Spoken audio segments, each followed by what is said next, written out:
एक 54 साल के अंकल मेरे पास आए, आराम से बैठे थे, बोलने में थोड़ा हिचकिचा रहे थे। फिर उन्होंने बोलना शुरू किया, बोले डॉक्टर साहब मुझे पाइल्स है, 2 साल से तकलीफ है। मैंने पूछा किसी ने चेक किया था? बोले नहीं। मैं जानता हूँ, मैंने एक व्हाट्सएप पे फेक फोटो देखा था और एग्जैक्टली वैसे के वैसे ही है। जब मैंने उन्हें एग्जामिन किया तो पाइल्स नहीं था, फिस्टुला था, 2 साल पुराना, जो अभी कॉम्प्लेक्स हो चुका था।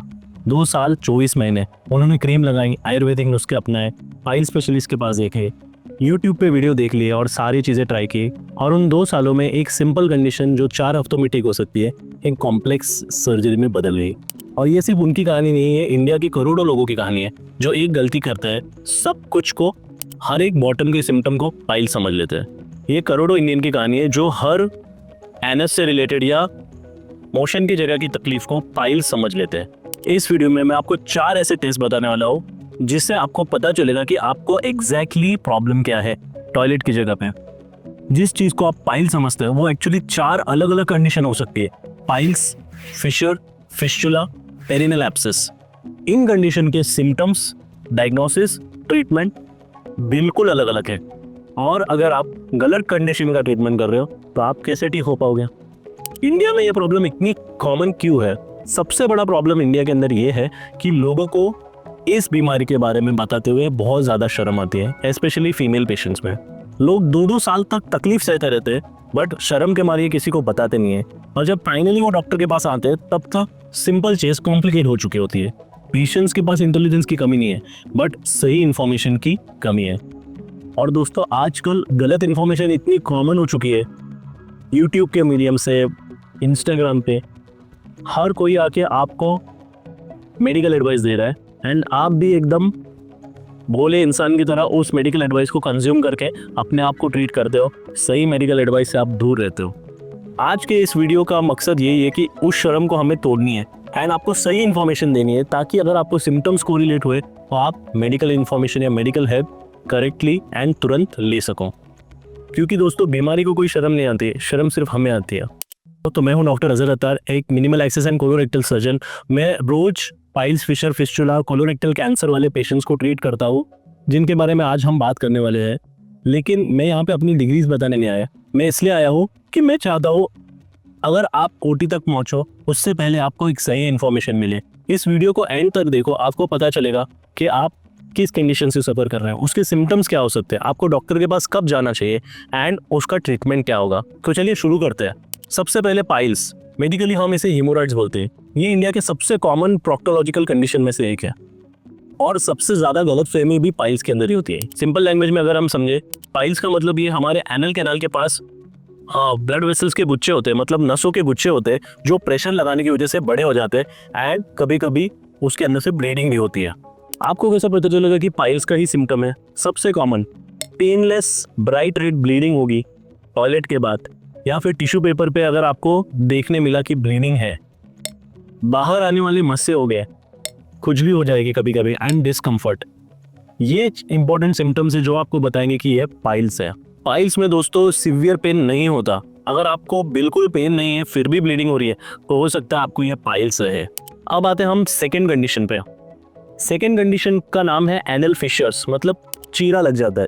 ये बिल्कुल अलग कंडीशन है पाइल्स से, लेकिन इंडिया में दोनों को सेम क्रीम से ट्रीट किया जाता है। सिंपल लैंग्वेज में अगर फिशर का मतलब जानना है, ये जो आपका एनल कैनाल है या फिर जो मोशन का दरवाजा है वहाँ पे एक छोटा सा टेयर आ जाता है और जब मोशन जो एसिडिक या अल्कलाइन होता है, जब मोशन उस पार्ट से जाता है तो मोशन की वजह से वहाँ पे बहुत ज़्यादा बर्निंग सेंसेशन होता है एंड वो बर्निंग सेंसेशन की वजह से बहुत ही भयंकर पेन होने लगता है आपको। ऐसा पेन जैसे कि कोई कांच वहाँ पे चुभ रही है और वो जो दर्द होता है वो कभी कभी 5 से 6 घंटे तक भी लोगों के अंदर रहता है। वो दर्द की वजह से लोगों के मन में डर लगने लगता है, वो बाथरूम जाने से डरने लगते हैं। कुछ लोग फिर खाना खाने से डरने लगते हैं क्योंकि अगर खाना खाया तो बाथरूम आएगी, बाथरूम आएगा तो पेन होगा। फिशर में ब्लीडिंग के चांसेस बहुत कम है, अगर ब्लीडिंग होती भी है तो थोड़े अमाउंट में ब्लीडिंग होती है एंड ड्रॉप वाइज ब्लीडिंग होती है। पेन मोस्ट इंपॉर्टेंट सिम्टम है जो आपको बताएगा कि आपको फिशर हो सकता है। और दोस्तों जब इंसान टॉयलेट जाने से डरता है तो स्टूल और हार्ड होने लगता है, जब स्टूल और हार्ड हो जाता है तो कॉन्स्टिपेशन होता है और हार्ड स्टूल जब पास होता है तो फिशर फिर से ज़्यादा बढ़ जाता है। तो कॉन्स्टिपेशन, फिशर, फिशर, कॉन्स्टिपेशन, ये एक साइकिल बन जाती है एंड वो पेशेंट बहुत तकलीफ में रहता है। दोस्तों अब आते हैं थर्ड कंडीशन के ऊपर जिसको बोलते हैं एब्सेस। एब्सेस यानी फोड़ा हो जाना, मोशन की जगह के आजू बाजू में फोड़ा होना बहुत कॉमन इमरजेंसी प्रोसीजर है। या इमरजेंसी कंडीशन है। ये पाइल्स या फिशर जैसे स्लो डेवलपिंग कंडीशन नहीं है, ये फास्ट होता है, पेनफुल होता है। सिंपल लैंग्वेज में हमारे एनल कैनल के पास स्मॉल ग्लैंड्स होते हैं, कुछ रीजन की वजह से उन ग्लैंड के अंदर इन्फेक्शन आता है एंड वहाँ पे एक फोड़ा बन जाता है।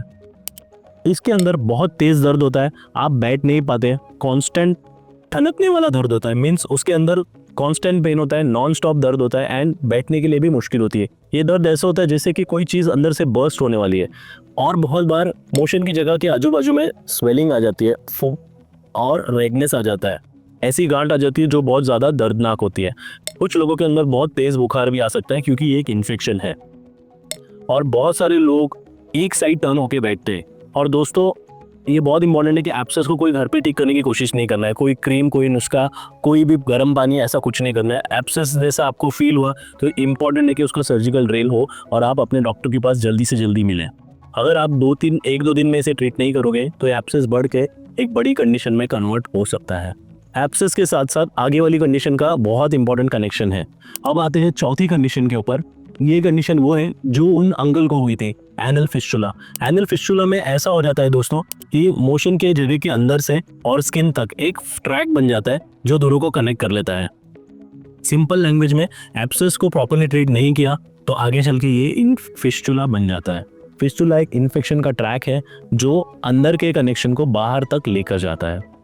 फिस्टुला को भगंदर भी बोलते हैं। इसके सिम्टम्स ये है कि बार बार डिस्चार्ज होना, थोड़ा सा पस आना या फिर थोड़ा सा ब्लीडिंग होना एंड फिर से हील हो जाना, फिर थोड़े दिन के बाद सेम साइकिल रिपीट होती है।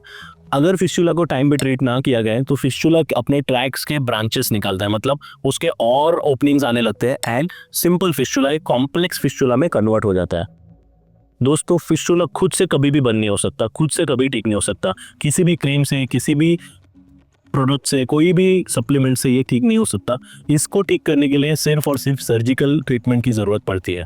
और दोस्तों अर्ली फिस्टुलास में एक सिंपल प्रोसीजर से काम हो जाता है। पेशेंट 2-3 हफ्तों में पूरी तरीके से ठीक होता है और अपना काम करने लगता है। लेकिन अगर कॉम्प्लेक्स फिस्टुला हो गया उस केस में मल्टीपल सर्जरीज लग सकती है, रिकवरी को टाइम लग सकता है एंड कभी कभी कॉन्टिनेंस पे भी असर पड़ सकता है, मतलब स्टूल भी लीकेज हो सकता है अगर सही ऑपरेशन नहीं किया गया को। अब दोस्तों फ़र्क कैसे समझे? आपके दिमाग में बहुत सारी इन्फॉर्मेशन आई होगी, तो चलते हैं एक एक का क्विक रिवैप करते हैं ताकि आप घर बैठे अपने सिम्टम्स को बेटर समझ सको। पाइल्स में होता है पेनलेस या mild discomfort with bright red bleeding, बाहर आने का सेंसेशन फील होता है या मास फील होता है, फीवर नहीं होता, सीवियर पेन नहीं होता। सेकेंड कंडीशन है फिशर। फिशर के अंदर सीवियर पेन होता है, खास करके जब आप मोशन पास करते हो। कभी कभी थोड़ी ब्लीडिंग हो सकती है, बर्निंग सेंसेशन रहता है जो घंटों तक रहता है, कांच के चुभने जैसा सेंसेशन आपको आ सकता है, इंसान टॉयलेट से डरना चालू कर देता है। थर्ड कंडीशन पे हम आते हैं एब्सेस या पेरिनेल एब्सेस, जो सडन सीवियर कांस्टेंट थ्रॉबिंग या ठनकने वाला पेन आपको दे सकता है, स्वेलिंग आ सकती है, रेडनेस आ सकता है और बहुत सारे लोगों में फीवर भी आ सकता है। दोस्तों ये एक इमरजेंसी सिचुएशन है, घर में बैठ के ट्रीट नहीं करना है, आपको इमीडिएटली डॉक्टर के पास जाना है। फोर्थ कंडीशन जो हम देखते हैं वो फिस्टुला। फिस्टुला रिपीटेड डिस्चार्ज देगा जिसमें पस या ब्लड आ सकता है स्किन से एंड ये एक इरिटेटिंग काइंड ऑफ बीमारी है, लेकिन सही टाइम पे ऑपरेट करने से सिंपल तरीके में फिस्टुला को ट्रीट किया जा सकता है। दोस्तों ये सारी चीज़ें एक जनरल गाइडेंस है, सेल्फ डायग्नोसिस के लिए नहीं है। इन सब का ओवरलैप भी होता है। एक पेशेंट को एक वक्त पे 2 कंडीशंस भी हो सकते हैं, इसीलिए एग्जामिनेशन बहुत ज़रूरी है और सही एग्जामिनेशन सही डॉक्टर ही कर सकता है जो क्वालिफाइड हो ट्रीट करने के लिए इन सारी कंडीशंस को। हम दोस्तों कुछ ऐसे मिथ्स जो मैं रोज क्लिनिक में सुनता हूँ, ऐसे गलत फहमियाँ जो बहुत सारे पेशेंट को होते हैं। सब लोग सोचते हैं कि हर एक चीज़ पाइल्स होता है। जैसे मैंने पहले बताया, लोग बॉटम की कंडीशन को या फिर मोशन की जगह की कंडीशन को सबको पाइल समझते हैं। लोग ये बोलते हैं कि इस बाबा के पास चले जाओ या इस ट्रीटमेंट वाले के पास चले जाओ, उन्होंने इसका 2 दिन में ठीक कर दिया, उसका 3 दिन में ठीक कर दिया। बट क्या आपने कभी देखा था कि उनको एक्चुअल कंडीशन क्या थी, क्या ट्रीटमेंट हुआ? उन्होंने धागे बांध के ट्रीट कर दिया, इंजेक्शन देने से वो ठीक हो गया। दोस्तों ऐसे हम लोग बहुत सारे लोग रहते हैं जो पाइल्स फिशर फिस्टुला का गलत ट्रीटमेंट करते हैं एंड देन वो पेशेंट्स हमारे पास आते हैं। इस टॉपिक के ऊपर मैंने एक वीडियो भी बनाया है, अगर आप चाहे तो आप रेफर कर सकते हो। किसी पे भी भरोसा करने से पहले ये ज़रूरी है कि आप एक क्वालिफाइड डॉक्टर के पास जाके अपना एग्जामिनेशन कराएं एंड कंडीशन को सही से समझ लें, क्योंकि दोस्तों गलत कंडीशन की वजह से बहुत ज़्यादा प्रॉब्लम बढ़ सकता है। एंड मैंने ऐसे बहुत पेशेंट देखे हैं जिनके अंदर कैंसर को पाइल समझ के ठीक किया एंड उनका जो कैंसर का स्टेज था वो बढ़ गया एंड वो पेशेंट को बहुत प्रॉब्लम्स हुई उसकी वजह से। सेकेंड गलतफहमी ये है कि ये तो बड़े लोगों को होता है, गलत। छोटे लोगों से बड़े लोगों तक फिस्टुला किसी को भी हो सकता है, कभी भी हो सकता है और इसका कोई अलर्ट या अलार्म नहीं होता। थर्ड मिथ या थर्ड गलतफहमी ऐसी है कि ऑपरेशन से ज़िंदगी भर प्रॉब्लम रहेगा, लीकेज होना चालू हो जाएगा, मोशन पे कंट्रोल नहीं रहेगा। दोस्तों, ऐसे बहुत सारे लोगों के गलत ट्रीटमेंट की वजह से या फिर जो क्वैक्स होते हैं उनके गलत ट्रीटमेंट की वजह से ऐसा बहुत पेशेंट के साथ हो चुका है। लेकिन अगर आप क्वालिफाइड डॉक्टर्स के पास जाओगे तो ऐसा कभी नहीं होता। इनकॉन्टिनेंस या फिर टूल लीकेज का जो प्रमाण है वो लेस देन 0.1% है। अगर कोई इनकॉन्टिनेंट बनता है तो it's a major failure. Operation से जिंदगी भर प्रॉब्लम नहीं रहता है। बहुत सारे लोग ये भी सोचते हैं कि पाइल्स को ऑपरेशन के तो फिर से आ सकता है, लेकिन अगर आप जड़ से अगर पाइल्स को ट्रीट नहीं करोगे, फॉर एग्जांपल अगर आप पाइल्स होने के बाद या पाइल्स की सर्जरी के बाद भी आप कंटिन्यूसली जोर लगा रहे हो, मोशन के टाइम पे ज़्यादा जोर लगा रहे हो, हार्ट स्टूल हो रहा है, आप अपने बेसिक चीज़ों को फॉलो नहीं कर रहे हो, फाइबर वाली डाइट नहीं खा रहे हो, तो डेफिनेटली पाइल्स वापस आ सकते हैं। फोर्थ मिथ ये है कि घर के नुस्खे पहले अपनाना चाहिए, जैसे कि हल्दी, सिरस बात, गर्म पानी, नीम, ये सब टेम्पररी आपको सूदिंग दे सकते हैं। लेकिन एब्सेस के लिए अगर आप ये नुस्खे अपनाओगे तो एब्सेस बढ़ जाएगा एंड पेशेंट कॉम्प्लिकेशन में लैंड हो जाएगा। तो अब उन अंकल पे आते जो 2 साल पहले आए थे, सर्जरी हुई, उनकी कॉम्प्लेक्स सर्जरी थी लेकिन सक्सेसफुल हुई, वो ठीक हो गए। लेकिन उन्हें ठीक होने में लगभग 2 महीने लगे, ड्रेसिंग्स करने पड़े। जो एक सिंपल छोटा सा प्रॉब्लम था, मिस इन्फॉर्मेशन की वजह से वो एक बड़े प्रॉब्लम में कन्वर्ट हो गया था। अब मैं आपको 5 सीधे पॉइंट बोलूँगा कि कब डॉक्टर के पास आना एक्सट्रीमली ज़रूरी है। कोई गैस वर्क नहीं, कोई घर के नुस्खे नहीं, कोई व्हाट्सएप एडवाइस नहीं और कोई यूट्यूब वीडियो नहीं। अगर आपको ये 5 प्रॉब्लम है तो सीधे आप डॉक्टर के पास जाइए। सबसे पहला, अगर ब्लीडिंग हो रही है, चाहे दर्द हो ना हो, आपको डॉक्टर के पास जाना जरूरी है। दर्द हो रहा है जो टॉयलेट के बाद भी नहीं जाता, 5-5 घंटे तक रहता है, तो आपको डॉक्टर के पास जाना चाहिए। नीचे साइड में स्वेलिंग आई है, रेडनेस है, बुखार आई है, तो डॉक्टर के पास जाना जरूरी है। डिस्चार्ज हो रहा है जो कंटिन्यूस बेसिस पे है, तो डॉक्टर के पास जाना चाहिए। और लास्ट इंपॉर्टेंट बात, अगर आपको कोई सिम्टम है जो 2 हफ्तों से ज़्यादा कंटिन्यूस है, मेडिकल दवाई लेने से, घर के नुस्खे आजमाने से, किसी भी रीज़न से वो सिम्टम आपके नहीं जा रहे, 100% आपको डॉक्टर के पास जाना बहुत ज़रूरी है। तो दोस्तों, इस वीडियो में मैंने बहुत सारे सिम्टम्स के बारे में आपको बताया, piles, fissure, fistula and abscess के डिफरेंशिएटिंग पॉइंट्स बताए। अगर आपने भी ऐसी कभी गलतफहमी देखी है या सुनी है तो आप कमेंट करके बताइए एंड हम उसे रिप्लाई करेंगे। बेयर वाइटल्स पे हमारी कोशिश ये रहती है कि कॉम्प्लिकेटेड साइंस को सिंप्लीफाइड तरीके में आप तक पहुंचाने की कोशिश करते हैं। फिर मिलते हैं नेक्स्ट वीडियो में। Thank you.